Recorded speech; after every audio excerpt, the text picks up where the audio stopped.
Tuesday, June 14th, 2022. I've missed my last 2 weeks of videos. 2 weeks ago I had gotten really sick, and I'm just now starting to get over that. But basically, the week before last week, we had a ton of rain. It cooled down. The weather was doing a lot better. It was high 70s, low 80s, a lot of rain.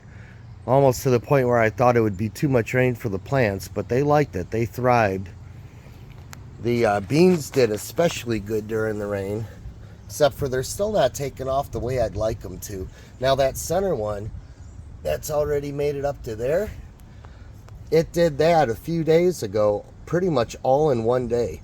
Like, I came out in the morning and it was probably to here, and then an hour later here, and then a few hours later there. But that was before the heat came back. Last few days now, we've had that super heat. It got up to 96 yesterday. But you can see I'm starting to get tomatoes now.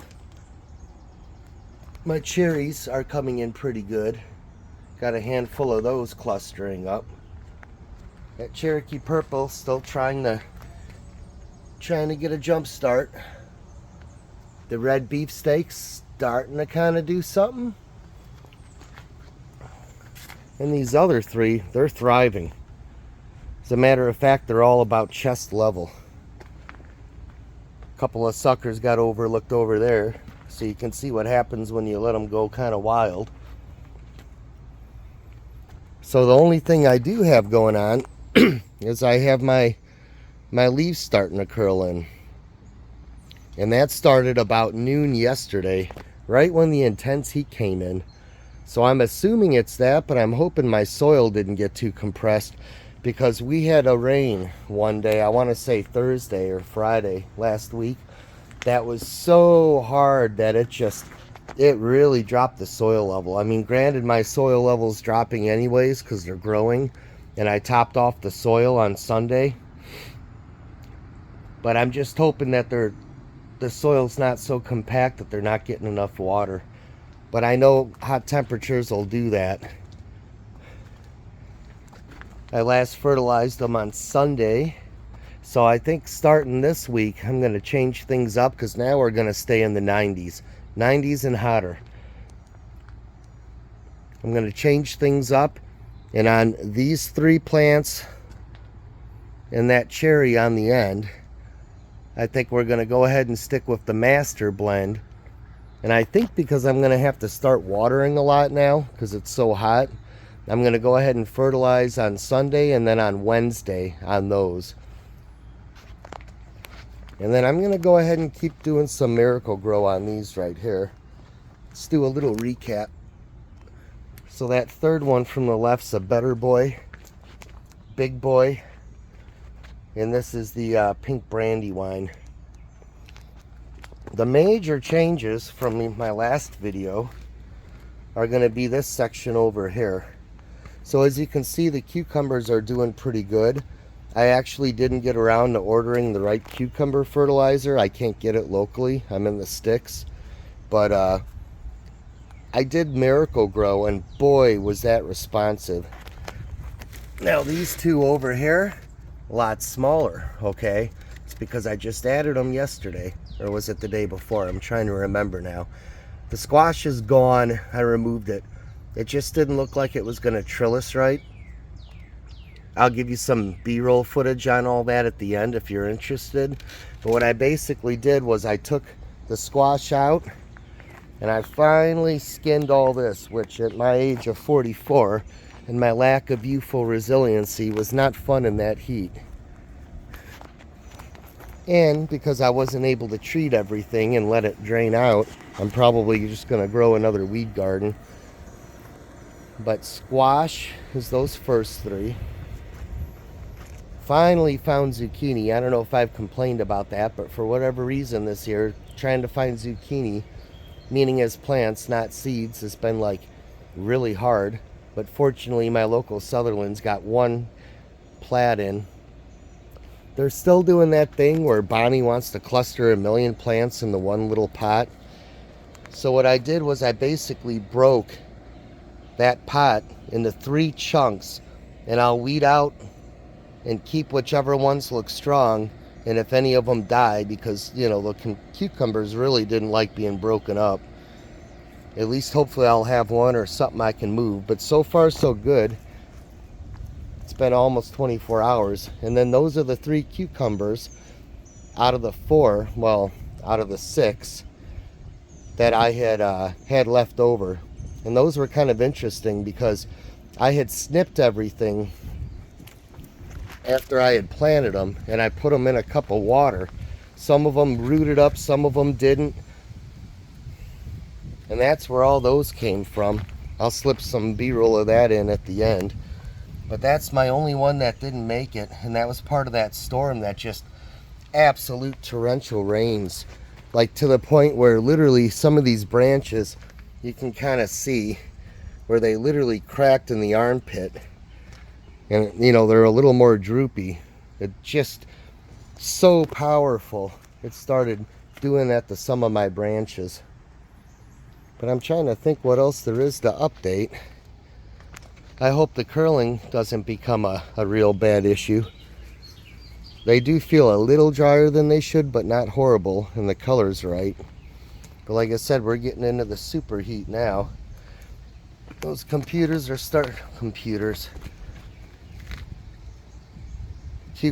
starting to really take off. So I think these end ones I'm going to trellis up the sides and then try to kind of groom the centers. And yes, 4 is way too much for that size box. 2 would have probably been ideal, but we're going to go for it. We'll see what'll happen. You know, if I was in Texas where there's no humidity, it probably wouldn't be an issue. But because I'm in Arkansas where we're having currently 90% humidity, it could be an issue. Those leaves could stay too moist and we could start having fungus problems and whatever. We got mowed. And then the couple of acres past that you can't see in all my trails, my mower was down. For any of you riding mower people, they're almost all set up the same way, where the PTO cable to engage the blade comes in over here. And mine, from 11-12 years of usage, I mean, that's plastic. Mine had gave out. I had it rigged with zip ties, and I was getting 50% engagement. And at any rate, that was a whole job. All this has to come apart to get to it. But that's about it for this update. I just feel really bad I didn't get the last 2 weeks. It's nice to see them week by week. So I'm going to go ahead and splice in some B-roll, and it'll show you a little bit of what it looked like at other points. And I had a bunch of pictures that I took that got lost. I don't know, you know, I take this stuff and then I always check on my phone after I do it, and all of a sudden a couple days goes by, and if I don't directly upload them to my computer, they're gone. Like for example, all the shoots and all that, and I had a video, I had all these pictures covering that, gone. What I can basically tell you is that they thrived when I put them in the cup of water. They were like that for over a week. I'd say about a third of them started developing nice root systems. And when I transplanted them into about, what was it, 6 of these, I'd say, I wish the one mistake I made was I didn't mark which ones had roots and which ones didn't. Immediately within an hour, a couple of them laid down. So I'm going to guess those probably are the ones without the roots, but because I didn't mark them, I don't know. But what I can tell you is that by the next day, almost all of them were laying down. And then after about 3 days, they all perked up, started flourishing, went from, you know, little tiny things to, you know, really healthy things. And next thing you know, I got 2 of them in there and 3 of them in there. Which, by the way, that one that was over here that lost its leaves, it never did come back, so we got rid of that. That was in a bad position anyways. Same with that one in what I call my fertile crescent. That one I had put over here did that same thing where the leaves fell off for some reason and it never rebounded. But I got one of the squashes in there, and like I said, that right there is real fertile. That's where the hole was from the tree trunk, where I literally took last year's potting soil, and I want to say 3 or 4 of them filled that hole, and then the other 2 filled a hole that I had somewhere right in here, somewhere right in there where I had to dig out a stump. I actually got one more smaller stump I have to dig out.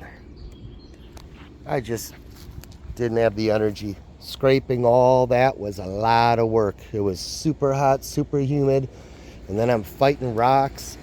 These are all the rocks I tossed out, which are actually about to go in my rock garden.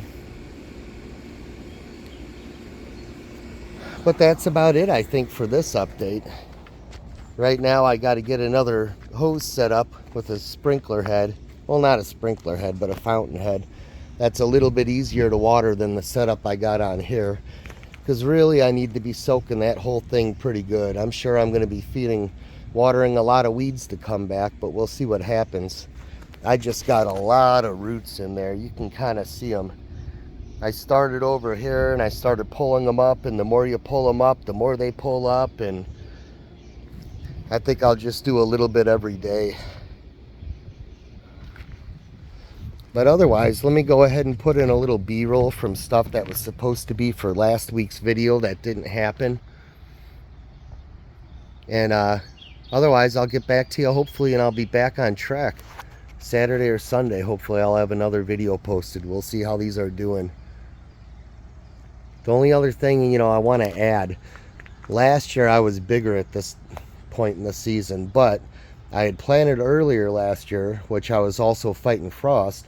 But more importantly, last year I was on the other corner of the house until they were probably about this big with cages, and then I had manually carried them over as the bad heat came so they wouldn't be in the heat all day, and that probably helped them a lot. The problem is, because we're doing the trellis system this year, once they get that big, it's not exactly easy to get the trellis on them. It's a lot easier, to go ahead and every day come out and spin it once or twice, catch it up. So I that's one mistake. I probably should have taken a plant, done the same thing, and put it on the other corner to see where it would be at this time. And then the second mistake I made was last time around, other than having a cherry, I had all Arkansas Traveler 78s. I probably should have had one of those as a control. It's Sunday, the next day. I just wanted to show you this. I had planted these, and for a good 20 minutes they looked strong, and then all but one of them went down limp, okay? And I didn't get any pictures. I ended up getting busy. I thought I got a picture, but sometimes these Galaxies, especially this S22 Ultra, this thing's been temperamental. Sometimes I get a shot, sometimes I don't. It just disappears. But I think they're all going to pull up. They don't look like they're dying. But something I didn't mention was there was a couple of them that I planted that didn't have a root system yet. And I just kind of threw them in because I wanted to see if, it needed the root system or if it would make its own. My gut feeling is it probably needs the root system. But I don't know which ones they are, because after I had put it there, we got busy. My wife wanted to use the table to groom the dog, and they got moved before I could mark them. But my gut feeling is maybe these two were the ones that didn't have the good root system, because the rest look a lot healthier, except for this one looks like it could be doing a little better. But I think they're going to perk up. I'm pretty sure they will. The good news is, because we had a perfect day with perfect weather, and I fertilized them early in the morning, like everything grew. The avocado plant, if you can tell even from yesterday, is already looking better. The nub's not. Definitely had a surge in growth over here with the cucumbers and the squash and the plants. That made me really, really happy. I mean, 3 to 4 inches on the big ones. Enough for me to have to take the jute string and add a twirl level, So that's really, really, really good. And then especially now the beans are responding. You know, beans should be responding really, really fast. Let's see if I can keep my shadow out of the picture here. You can tell the sun's starting to come in. But yeah, they're definitely doing a lot better now. I mean, just in one day you can see that difference. And that's how beans are. You should be seeing remarkable increases every single day. But I'm not going to get too excited because we're back to 90 degrees today. So I don't know if that's going to kick these guys into another stunt. But I mean, even over here, this one, if you compare this even to yesterday, I mean, just a lot of growth. At least, you know, in proportion to its size. So I just kind of wanted to slip that in there. But like I said, we're going back in the crazy heat and it's still early in the year. So we'll see where we are next week.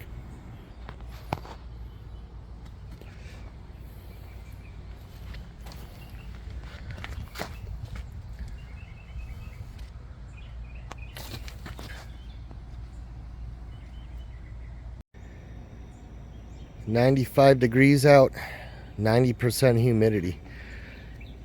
Nothing more fun than scraping up a bunch of topsoil. What makes it even more fun is when it's full of rocks. So there's my pile I've made tossing rocks out. But I'm not as resilient as I used to be. I'm getting older. I'm 44. I think we're just going to stop right there. In a perfect world, I'd spray something and really kill all that. Give it a while to drain and plant, but I'm going to go for it. I know most of it will come back, but hopefully the poison ivy doesn't come back too bad.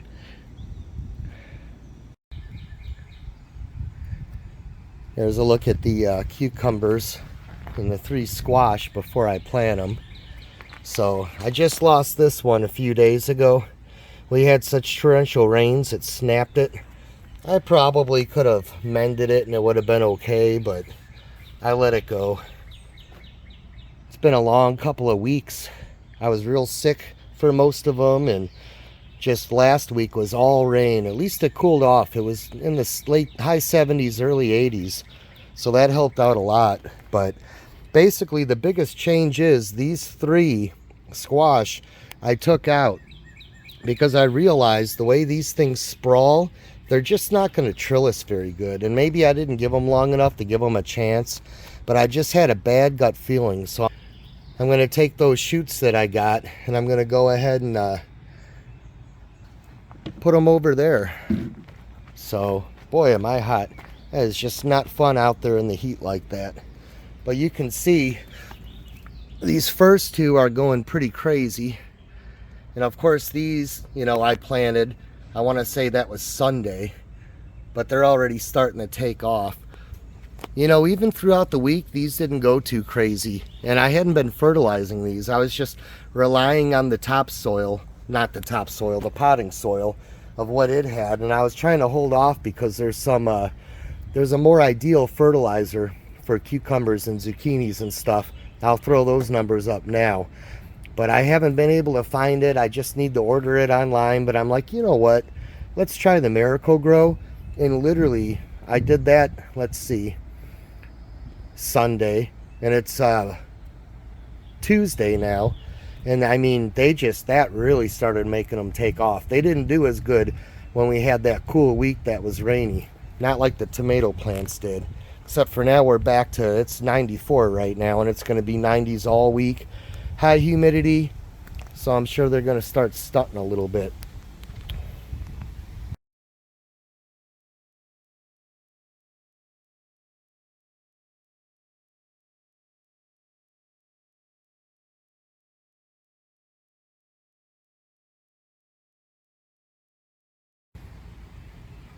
I put up a little more jute string.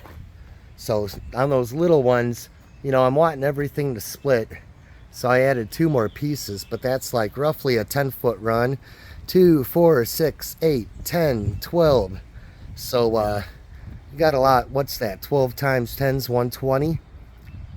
120 feet of jute string. Since they don't want to tell you how much length, they just give you a weight. that's what I got left. Probably enough to do a couple more if I had to. Just something to throw in there. If you got a John Deere tractor, there's my buddy Johnny boy. The bracket for the PTO is made out of plastic. So I had to wait a few weeks. That broke on me. I guess, you know, 12 years later of engaging and de-engaging the PTO caught up with the plastic bracket. So I went ahead and fixed that. So if by any chance any of these mowers, they're pretty similar, but that piece right there, that PTO going down for that lever right there, cut out on me last time I mowed and I wasn't able to completely finish. I like rigged it and then it wasn't giving me full engagement, but I'm all mowed. And then all the stuff you can't see, the trails going down that way, I do about 3 acres. Difference is I'm doing it every 2 weeks because gas is kind of through the wazoo, and these twin cylinder John Deere motors, they're thirsty. You know, they're real thirsty. And I only run non-ethanol. That's why I'm on the same carburetor that this thing had when it was new, and this is a 2011.